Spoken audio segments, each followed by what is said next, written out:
इस वीडियो में हम बात करेंगे नॉन एक्सेस मॉडिफायर्स के बारे में इन जावा। सो नॉन एक्सेस मॉडिफायर्स क्या होते हैं? मतलब ये एक्सेस को मॉडिफाई नहीं करते, बट जो मेथड्स हैं, क्लास है या फिर वेरिएबल, उसके साथ एक्स्ट्रा प्रॉपर्टी जोड़ देते हैं या कह लो बिहेवियर जोड़ देते हैं। So in Java, we have many non-access modifiers. They are used with classes, methods, and variables, constructor, etc. to provide information about the behavior to JVM. मतलब उनके साथ जो एक्स्ट्रा बिहेवियर है उसको शो करने के लिए, ठीक है, हम ऐड करना चाहते हैं उनके साथ बिहेवियर क्या है, तो हम यूज करते हैं ये इसके non access modifier static, final, track, synchronise, volatile. पर हम तीन पे बात करने वाले हैं जो हमारे लिए इंपॉर्टेंट है एग्जाम पॉइंट ऑफ व्यू से भी, और ये अगर बाद में करेंगे इन वीडियोस को, इनको अलग से जब हम थ्रेडिंग कवर करेंगे। तो स्टैटिक, फाइनल, एब्स्ट्रैक्ट तीनों को जानते हैं और एग्जाम्पल का समझते हैं कैसे हैं और कैसे यूज करते हैं इन नॉन एक्सेस मॉडिफायर्स को। सो स्टैटिक के बारे में बात करते हैं। Static is a non access modifier है in Java which is applicable for the following. मतलब इन सब के लिए हम स्टैटिक कीवर्ड को इस्तेमाल कर सकते हैं ब्लॉक के लिए, वेरिएबल के लिए, मेथड के लिए और नेस्टेड क्लास के लिए। मतलब क्लास के अंदर जो क्लास बनी है उसके लिए इस्तेमाल कर सकते हैं। स्टैटिक कीवर्ड करता क्या है? स्टैटिक मॉडिफायर है जो is use to make a field static. मतलब जो भी फील्ड है जिसके साथ हम लगा रहे स्टैटिक, उसको स्टैटिक बना देता है, मतलब चेंज नहीं हो सकती। We can use to it to declare static variable, एक वेरिएबल को स्टैटिक करने के लिए, मेथड को स्टैटिक करने के लिए, क्लास को स्टैटिक करने के लिए भी यूज कर सकते हैं। Static can be use to declare class level variables. जो एक क्लास में वेरिएबल्स होते हैं उनको स्टैटिक बनाने के लिए यूज कर सकते हैं, डिक्लेयर करने के लिए। If a method is declared static, then we don't need to have an object. इसका एक एडवांटेज जो आता है, किसी क्लास का कोई मेथड है, ठीक है, तो उसको हमने अगर स्टैटिक डिक्लेयर कर दिया, अब हम जब उसको मेन मेथड में कॉल करते हैं तो क्या करते हैं, क्लास का ऑब्जेक्ट क्रिएट करते हैं, फिर ऑब्जेक्ट क्रिएट करके फिर उसके जो उसमें मेथड्स होते हैं उसको कॉल करते हैं। अब वो स्टैटिक मेथड है, उसके लिए आपको क्लास की जरूरत नहीं होगी, क्लास का ऑब्जेक्ट क्रिएट करने की जरूरत नहीं है, डायरेक्टली आप उसका मेथड लिखकर कॉल कर सकते हैं। We can use static to create a nested class. हम static कीवर्ड का इस्तेमाल कर सकते हैं नेस्टेड क्लास बनाने के लिए। मतलब जो क्लास के अंदर क्लास बनती है उसको आप स्टैटिक कर सकते हो ताकि उसमें कोई बाद में चेंजेस ना कर सके, स्टैटिक कर सकते हैं। पर एक मेन क्लास है जो ऑटो क्लास है उसको स्टैटिक नहीं कर सकते। ये हम पिछली वीडियो में बात कर चुके हैं जब एक्सेस मॉडिफायर्स में प्राइवेट की बात की थी। जिस तरह हम प्राइवेट नहीं कर सकते आउटर क्लास को, उस तरह स्टैटिक भी नहीं कर सकते, क्योंकि अगर उसको स्टैटिक कर देंगे या प्राइवेट कर देंगे तो उसमें होता है मेन मेथड। जेवीएम क्या करता है, सबसे पहले जाता है उस क्लास के पास जिसके पास मेन मेथड होता है, जिसमें अगर वही हमने स्टैटिक या प्राइवेट कर दिया, इतनी प्राइवेसी लगा दी, तो जेवीएम कंपाइलिंग एरर शो कर देगा। जैसे कि हमने सीखा कि without making an object of a class कैसे कर सकते हैं, एग्जांपल देख लेते हैं। क्लास टेस्ट है, यहाँ पे स्टैटिक मेथड है, यहाँ पे स्टैटिक वॉइड m1 मेथड। अब उसमें हमने अगर ये मेथड कॉल होता है system dot out print Elon from m1 print हो जाएगा। अब इसको हमने मेन मेथड क्रिएट करा, इसका public static void main method, ठीक है, उसमें कॉल किया m1 method without creating an object of a class. मतलब जो क्लास टेस्ट है उसका हमने ऑब्जेक्ट नहीं क्रिएट किया, सीधा m1 मेथड लिखा और कॉल कर लिया, क्योंकि वो एक स्टैटिक मेथड है, उसको हम उसके लिए हमको क्लास का ऑब्जेक्ट क्रिएट करने की जरूरत नहीं है। अब बात करते हैं स्टैटिक ब्लॉक। स्टैटिक ब्लॉक कैसे यूज करते हैं? जैसे कि हमने सीखा था कि स्टैटिक कीवर्ड जो है नॉन एक्सेस मॉडिफायर, उसको ब्लॉक के लिए यूज करते हैं, वेरिएबल के, मेथड के लिए और नेस्टेड क्लास के लिए। हमने मेथड के लिए देख लिया कैसे यूज करते हैं, उसके लिए ऑब्जेक्ट क्रिएट करने की जरूरत नहीं है। अब ब्लॉक के लिए सीखते हैं हम, ठीक है। ब्लॉक क्या होता है, मतलब जो इन्वर्टेड कॉमर्स होते हैं इनके बीच में कोड लिख देते हैं, ठीक है, और वो कोड है जो उसको स्टैटिक कर देते हैं, स्टैटिक ब्लॉक उसको कहते हैं हम, ठीक है। तो स्टैटिक ब्लॉक में क्या होता है, कोई कैलकुलेशन है, मैथमेटिकल कैलकुलेशन करा रहे हो आप, ठीक है, इनिशियलाइज कर रहे हो उसको स्टैटिक वेरिएबल के साथ। You can declare static block that is executed exactly once. जो आप वो ब्लॉक हो लिख रहे हो, ठीक है, वो एग्जैक्टली वंस ही एक बार ही एग्जीक्यूट होगा, क्योंकि उसमें मैथमेटिकल कैलकुलेशन करा रहे हो और वो वैल्यू एक वेरिएबल में, स्टैटिक वेरिएबल में असाइन हो जाएगी, और असाइन होने के बाद वो वैल्यू कांस्टेंट है, वो चेंज नहीं हुई, तो एक ही बार वो ब्लॉक यूज हो रहा है। ऐसा ब्लॉक क्रिएट कर रहे हैं तो कैसे करेंगे? When the class is first loaded consider for a program. जो हम प्रोग्राम देखते हैं तो इसलिए एग्जीक्यूट हो रहा है, क्लास टेस्ट है, उसमें एक वेरिएबल हम डिक्लेयर कर दे इंट स्टैटिक इंट ए 10, ठीक है। दूसरा वेरिएबल है जहाँ पे हमने इनिशियलाइज कर दिया एक वेरिएबल, उसकी वैल्यू सेंड नहीं करी है स्टैटिक की। अब उसको अंदर जो कैलकुलेशन करानी थी, हमने उसके लिए स्टैटिक ब्लॉक बनाया, स्टैटिक इन्वर्टेड कॉमा जी कर्ली ब्रेसेस, ठीक है, कर्ली ब्रेसेस कैसे कहते हैं उसे। अब system dot out println static block initialise, यहाँ पे इनिशियलाइज करेंगे तो बी की वैल्यू ए मल्टीपल ऑफ 4 हो जाए, ठीक है। अब मेन मेथड में फ्रॉम मेन लिखा आ रहा है। अब वैल्यू ऑफ ए है जो स्टैटिक है, सीधा प्लस ए लिख के आ जाएगी, ठीक है। मुझे उसका ऑब्जेक्ट वैसे डिक्लेयर नहीं करना पड़ेगा क्लास टेस्ट का करके, सीधा प्लस ए लिखा, आ गई वैल्यू। अब दूसरा प्लस बी लिखूंगा, स्टैटिक है इसलिए बी लिखा, बी यहाँ पे क्या करेगा, ये स्टैटिक ब्लॉक में जाएगा। ए की वैल्यू क्या है 10, 10 इंटू 4 40, बी की वैल्यू असाइन हो गई 40, ये खत्म, इनिशियलाइज हो गया, एक ही बार यूज हो सकता था। अब यहाँ पे वैल्यू जो बी की 40 असाइन हो गई, अब यहाँ पे 40 प्रिंट कर देगा। अब जानते हैं हम स्टैटिक वेरिएबल हम लिखते हैं कि वेरिएबल स्टैटिक है, तो उससे होता क्या है, जब व्हेन वी आर डिक्लेयर बाकी वेरिएबल जो नॉर्मल वेरिएबल होता है और स्टैटिक वेरिएबल में डिफरेंस क्या होता है। When a variable is declared as static, जब हम वेरिएबल को स्टैटिक डिक्लेयर करते हैं, then a single copy of a variable is created and shared among all the objects at class level.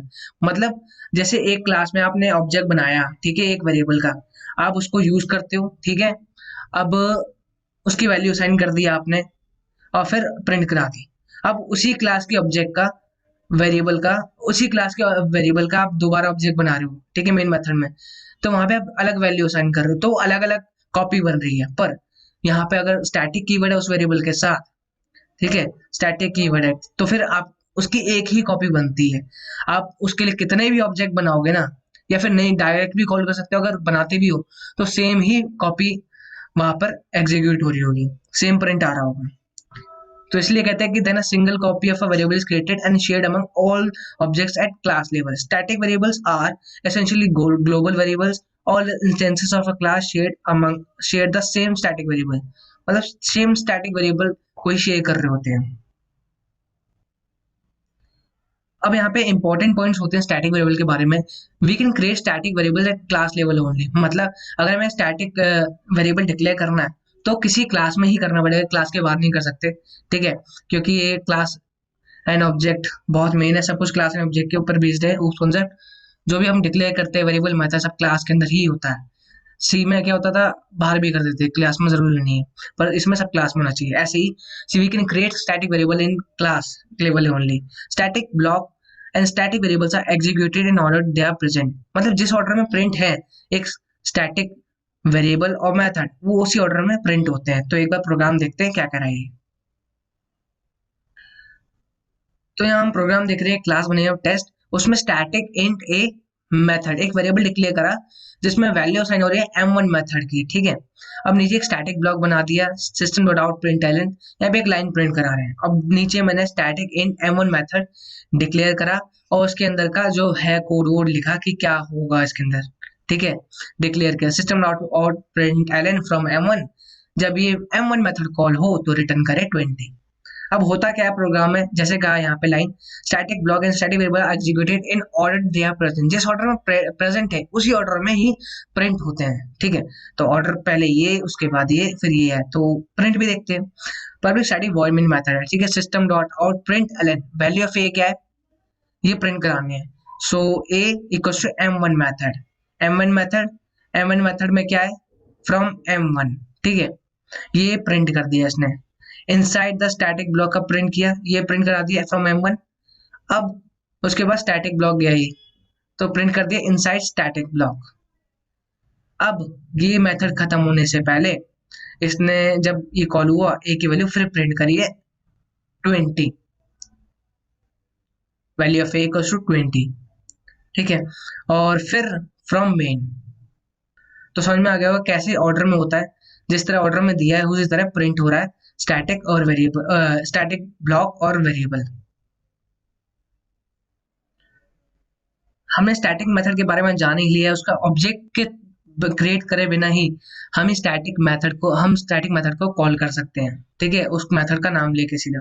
तो पढ़ लेते हैं इसके बारे में। When a method is declared as static it is known as static method. The most common example है कि static main method, जो मेन मेथड है वो भी एक स्टैटिक है, ठीक है, उसको हम कॉल कर सकते हैं, ठीक है। अब as discussed above, any static member can be accessed before any object of its class are created. ठीक है, without any reference to any object. Method declare static has several restriction. अगर मेथड डिक्लेयर कर देते हैं हम static, उसके साथ कुछ रिस्ट्रिक्शंस भी आती हैं. ठीक है, दे can only directly call other static members. जो अदर स्टैटिक मेंबर्स उसको कॉल कर सकते हैं सिर्फ. ठीक है, सबको नहीं कॉल कर सकते. They can only directly access static data. अगर स्टैटिक डाटा है उसको ही डायरेक्टली एक्सेस कर सकते हैं without creating object. They can not refer to this और सुपर इन एनी वे. मतलब अगर हमने कोई मेथड क्रिएट कर दिया स्टैटिक मेथड, उसमें कोई भी अगर स्टैटिक मेथड है उसको ही कॉल कर सकते हैं. ठीक है, कोई स्टैटिक डाटा है उसको ही कॉल कर सकते हैं स्टैटिक मेथड के अंदर. और स्टैटिक मेथड के अंदर दिस और सुपर कीवर्ड का इस्तेमाल नहीं कर सकते. तो इसका प्रोग्राम देख लेते हैं. जैसे एक क्लास क्रिएट करिए, class test static int a equals to 10, int b equals to 20. Static void m1 method है, a इक्वल्स टू 20 है. ठीक है, यहाँ पे क्या हो रहा है, m1 मेथड है स्टैटिक है, उसके अंदर a इक्वल्स टू 20, a की वैल्यू क्या है 10.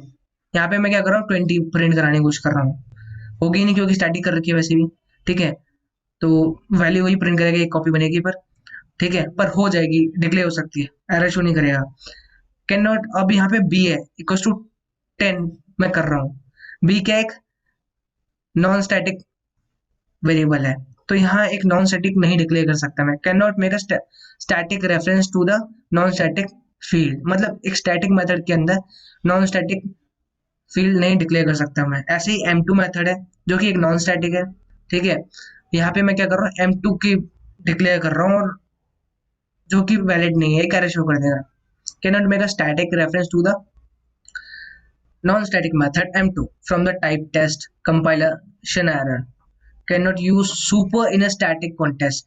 मतलब ये प्रिंट भी क्या कर रहा हूँ, सुपर कीवर्ड इस्तेमाल कर रहा हूँ मैं, वैल्यू असाइन कर रहा हूँ a में. ठीक है, ताकि ये इंस्टेंस वेरिएबल है उसमें वैल्यू असाइन कर दे, पर नहीं हो सकता क्योंकि एक हम स्टैटिक के अंदर स्टैटिक मेथड के अंदर सुपर या दिस कीवर्ड का इस्तेमाल नहीं कर सकते.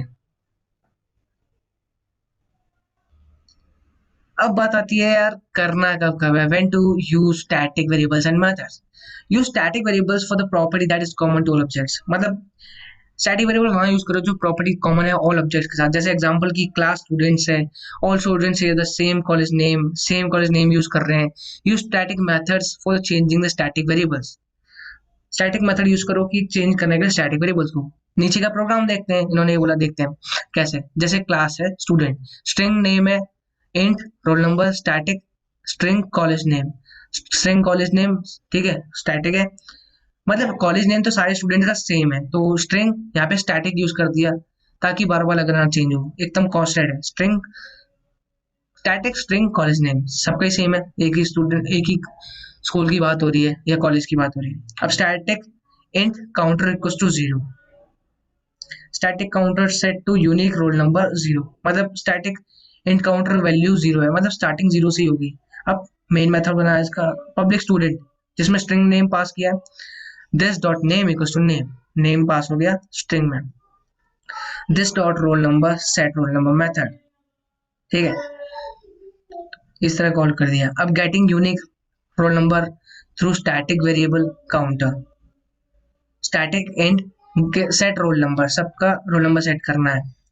ठीक है, काउंटर क्या कर रहा है, नंबर ऑफ स्टूडेंट गिन रहा है कितने रोल नंबर है. जब set roll number method call होता है तो काउंटर प्लस, मतलब काउंटर की वैल्यू बढ़ती जा रही है, काउंट करता जा रहा है कितने स्टूडेंट के रोल नंबर ऐड हो रहे हैं.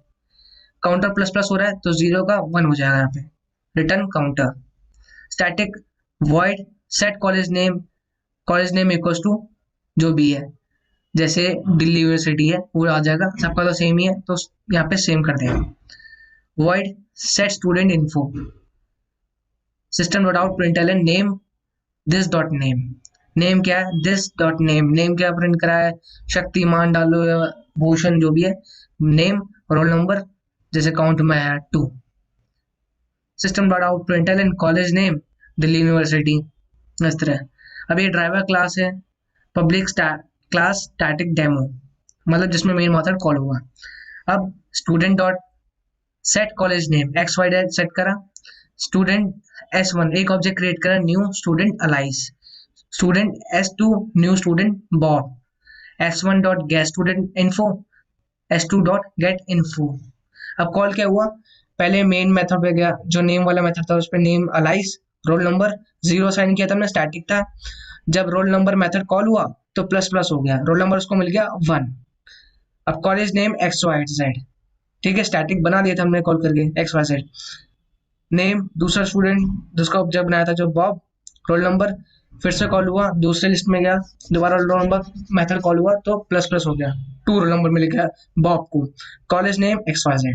तो ऐसे यूज होना है स्टैटिक कीवर्ड का। अगर डेली लाइफ एग्जांपल से बात करूं, ऐसी जगह जहाँ पे वैल्यू कांस्टेंट है, तो कॉलेज नेम है लिस्ट में सबका कांस्टेंट है, रोल नंबर 0 से स्टार्ट होने हैं, और जितने कॉलेज नंबर रोल नंबर बढ़ते जा रहे हैं जैसे स्टूडेंट नेम आते जा रहे हैं, तो 0 स्टार्ट हुआ, पहला स्टूडेंट कॉल किया ऑब्जेक्ट से तो उसका रोल नंबर 1, अगला स्टूडेंट 2, उसके अगला 3। तो इस तरह स्टैटिक कीवर्ड यूज करना है जहाँ पे वैल्यू सेट है। अब यहाँ पे स्टैटिक नेस्टेड क्लास की बात करें, वही बात जो मैंने कह दी थी कि पहले, कि टॉप लेवल क्लासेस को स्टैटिक मॉडिफायर के we can not declare top level classes with static modifier. मतलब जो टॉप लेवल क्लासेस हैं उसको हम स्टैटिक डिक्लेयर नहीं कर सकते, बल्कि उसके अंदर की जो नेस्टेड क्लासेस हैं उनको स्टैटिक डिक्लेयर कर सकते हैं। और टॉप लेवल को क्यों नहीं कर सकते, मैंने पहले डिक्लेयर कर दिया, अगर नहीं समझ में आया तो पीछे रिवाइंड कर सकते हो। अब बात करते हैं हमारे फाइनल कीवर्ड की, जो कि एक नॉन एक्सेस मॉडिफायर है। इसके साथ क्या होता है, इसकी प्रॉपर्टीज क्या होती है, फाइनल मॉडिफायर हम यूज कर सकते हैं किसी भी वेरिएबल के साथ, मेथड के साथ, क्लास के साथ। अगर if a variable is declared as final, अगर उस वेरिएबल को हम फाइनल डिक्लेयर कर देते हैं, then we can not change its value, हम उसकी वैल्यू चेंज नहीं कर सकते। If a method is declared final, then it can not be override. मतलब अगर हमने एक क्लास है, उसमें उसे फाइनल लिख दिया है, ठीक है, फाइनल डिक्लेयर कर दिया, फाइनल M1 मेथड। अब उस क्लास का अगर हम ओवरराइड करना चाहे दूसरी क्लास में तो एरर शो कर देगा, नहीं होगा override. If a class is declared final, then we can not inherit it. अगर क्लास है ए, हमने उसे डिक्लेयर कर दिया फाइनल, फाइनल क्लास है, ठीक है, अब हम उसका इनहेरिटेंस करना चाहते हैं, उसकी प्रॉपर्टीज को इनहेरिट करना चाहते हैं दूसरी क्लास में, हम नहीं कर सकते। जैसे कि हम एग्जांपल देख सकते हैं, जब हम जावा फाइनल वेरिएबल डिक्लेयर करते हैं, ठीक है, कैसा होगा अगर हम वेरिएबल डिक्लेयर करते थे फाइनल, जैसे क्लास बाइक 9 है, वहां final in speed, speed limit 90 कर दी हमने, और वॉइड रन मेथड क्रिएट करा जहाँ पे हमने क्या किया, स्पीड लिमिट इक्वल टू 400 कर दी। अब मेन मेथड में बाइक ऑब्जेक्ट क्रिएट करा, ठीक है, तो ऑब्जेक्ट डॉट रन मेथड कर रहा हूँ, तो एक एरर शो कर देगा क्योंकि मैं इसकी वैल्यू चेंज करने की कोशिश कर रहा हूँ 400, ठीक है, तो एक एरर शो कर देगा क्यों, यहाँ पे फाइनल यही वैल्यू रहेगी, अगर मैं चेंज करता हूँ तो एक एरर आ जाएगा। ऐसे ही फाइनल मेथड्स, ठीक है, उसमें क्या होगा, बाइक क्लास है, ठीक है, फाइनल वॉइड रन मेथड है जहां पे रनिंग है, प्रिंट हो जाए। अब मैं उसको एक्सटेंड कर रहा हूँ, ठीक है, मतलब मेथड है उसको मैं दूसरी क्लास में इनहेरिट करने की कोशिश कर रहा हूँ, एक एरर शो करेगा इसकी वजह से। वॉइड रन मेथड है, ओवरराइड कर रहा हूँ मेथड को, देख रहे हो आप, ठीक है, एक्सटेंड भी कर रहा हूँ, ओवरराइड भी कर रहा हूँ, दोनों ही पॉसिबल नहीं, इनहेरिटेंस पॉसिबल नहीं है और ओवरराइडिंग पॉसिबल नहीं, और मैं दोनों काम कर रहा हूँ इस प्रोग्राम में, तो दोनों नहीं हो सकते। यहाँ पे वॉइड रन मेथड ये कर रहा है, उसके से भी एरर आएगा, और यहाँ पे मैं इसको एक्सटेंड करके वहाँ पे इनहेरिट भी कर रहा हूँ, उसकी वजह से भी एरर आएगा। सो यहाँ पे इनहेरिटेंस की वजह से नहीं, मेथड की वजह से, ओवरराइडिंग मेथड की वजह से एरर आएगा क्योंकि सेम मेथड को मैं कॉल कर रहा हूँ, ठीक है, स्टैटिक को, फाइनल मेथड क्रिएट करा है उसको फिर ओवरराइड कर रहा हूँ। अब जावा फाइनल क्लास, अगर मैं किसी क्लास को ही फाइनल कर देता हूँ, जैसे फाइनल क्लास बाइक है, ठीक है, डिक्लेयर कर दी। अब यहाँ पर class Honda 1 x tends bike, void run method है, वहां पे रनिंग सेफली विद 100 km/h ये प्रिंट करें, तो फिर एक एरर शो कर रहा है यहाँ पर कि मतलब वॉइड रन मेथड है, ये एक्सटेंड कर रहा है, यहाँ पे Honda 1 Honda new Honda 1 method, Honda dot run method, इसको प्रिंट करा रहा हूँ मैं। यहाँ पे इसकी वजह से एरर नहीं दे रहा है, मेथड की वजह से एरर किसकी वजह से दे रहा है, ये फाइनल क्लास है और ये इसमें मैंने कुछ भी डिक्लेयर करा हो या ना करूँ, एरर मेरा यहीं पे दे देगा क्योंकि एक फाइनल क्लास है, मैं उसको एक्सटेंड कर रहा हूँ, इनहेरिट कर रहा हूँ उसकी प्रॉपर्टी, इसकी वजह से एक एरर दे देगा। तो क्लियर हो गएंगे कि फाइनल क्लास, हम किसी क्लास को फाइनल नहीं कर सकते, और मेथड ओवरराइड नहीं कर सकते अगर फाइनल है तो, और वेरिएबल है फाइनल तो उसकी वैल्यू में बार बार चेंज नहीं कर सकता। अब हमें क्वेश्चन आता है कि व्हाट इज ब्लैंक और अनिशियलाइज फाइनल वेरिएबल। जैसे हम कोई वेरिएबल डिक्लेयर कर रहे थे, उसकी वैल्यू अनिशियलाइज कर देते थे और बाद में उसकी वैल्यू दूसरी डाल रहे थे, तो उसकी वजह से एरर आ रहा था क्योंकि वैल्यू चेंज कर रहे थे फाइनल में। पर क्या हम ऐसा कर सकते हैं कि वैल्यू असाइन न करें, पर एक वेरिएबल हमने फाइनल डिक्लेयर कर दिया, उसकी वैल्यू बाद में इनिशियलाइज कर रहे हैं? हाँ, कर सकते हैं। A final variable that is not initialized at the time of declaration is known as blank. Final variable उसको कहते हैं. If you want to create a variable that is initialized at the time of creating object, once initialized may not be changed. जब starting में initialized है हो चुका है, उसके बाद चेंज नहीं होगा. It is useful. For example, pan card number है एम्प्लॉय का, ठीक है, यहाँ पे एम्प्लॉय करते हैं फाइनल वेरिएबल डिक्लेयर कर दिया, उसकी वैल्यू साइन नहीं करी है. It can be initialize only in constructor. Constructor में ही इनिशियलाइज हो सकता है. हम उसको डिक्लेयर इस तरह कर सकते हैं, final string pan card number, अब उसका कॉल करके वगैरह वैल्यू दे सकते हैं साइन. जैसे यहाँ एग्जांपल देख सकते हैं एक और, बट ओनली इन कंस्ट्रक्टर में कैसे डिक्लेयर कर सकते हैं. फाइनल इंट स्पीड लिमिट दे रखी है, हमने वेरिएबल डिक्लेयर कर दिया ब्लैंक वेरिएबल, कोई वैल्यू साइन नहीं करी. अब कंस्ट्रक्टर में उसकी वैल्यू साइन कर रहे हैं हम, ठीक है, फाइनल की, फाइनल वेरिएबल की. बाइट 10 है, उसी नाम से कंस्ट्रक्टर बनाया. अब उसमें स्पीड लिमिट इक्वल्स टू 70, ठीक है, ये कर दिया. अब एक और मैं मेथड बनाता है, इसमें स्पीड लिमिट कुछ और करता तो एरर शो कर देता. अब मैंने ये लिमिट इसको सेट कर दी यहाँ पे ब्लैंक वेरिएबल में, ठीक है, स्पीड और system dot out println speed limit ये कर दे प्रिंट, तो इस तरह ये वर्क कर जाएगा, आउटपुट देगा 70. इस तरह वर्क कर सकता है. और अगर हम ऐसे यूज कर रहे हैं, कोई मेथड है, ठीक है, उसके अंदर फाइनल जहाँ इंट फाइनल कर दे रहे हैं, उसकी value int final int N, अब उसको कॉल कर रहे हैं हम, वैल्यू कुछ इनिशियलाइज नहीं करी. मेन मेथड में गए, ऑब्जेक्ट क्रिएट करा, cube equals to five, N की वैल्यू हमने 5 डिक्लेयर कर दी, ठीक है. अब उसके अंदर करके आ रहे हैं हम N equals to N plus 2. जब हमने फाइनल वैल्यू डिक्लेयर कर दी है 5, तो 5 प्लस 2 अगर करते हैं तो एक एरर शो करेगा, can't be change as N is final. हमने यहाँ पे फाइनल डिक्लेयर कर दिया है. अगर ऐसा भी दिखता है तो ये गलत है, गलत गलत डिक्लेरेशन है फाइनल कीवर्ड की. तो बस जो फाइनल कीवर्ड में इंपॉर्टेंट हमने डिस्कस कर लिया. अब बात करते हैं एब्स्ट्रैक्ट, और मेन ज्यादा हो जाता है. एब्स्ट्रैक्ट मतलब छुपा देना, ठीक है, छुपा देना, बताना नहीं क्या किया है. तो ऐसे एब्स्ट्रैक्ट से करते हैं जावा में कि हम इसमें इम्प्लीमेंटेशन छुपा देते हैं कि हमने इम्प्लीमेंट कैसे किया है, ठीक है. हम इसका जैसे एब्स्ट्रैक्शन सीखेंगे उसमें और डिटेल में सीखेंगे, एब्स्ट्रैक्शन में सीखेंगे तो, ठीक है. एब्स्ट्रैक्ट होता है कि it's a non access modifier है in Java applicable for classes. हम क्लासेस को एब्स्ट्रैक्ट करने के लिए यूज करते हैं, मेथड्स को एब्स्ट्रैक्ट करने के लिए इस्तेमाल करते हैं, पर वेरिएबल्स के लिए नहीं करते हैं. Abstract keyword in Java. Abstract is a non-access modifier में डिस्कस किया in Java, applicable for classes, method, पर variables के नहीं. It is used achieve abstraction. Abstraction करने के लिए यूज होता है, जो कि one of the pillar of OOPS concept, object oriented programming का एक पिलर है, बहुत इंपॉर्टेंट पार्ट है. Following are the different concept where abstraction use, ठीक है, जहाँ जहाँ abstraction यूज होता है, abstract यूज होता है, वहाँ बात कर रहे हैं. Abstract क्लासेस को abstract करने यूज होता है.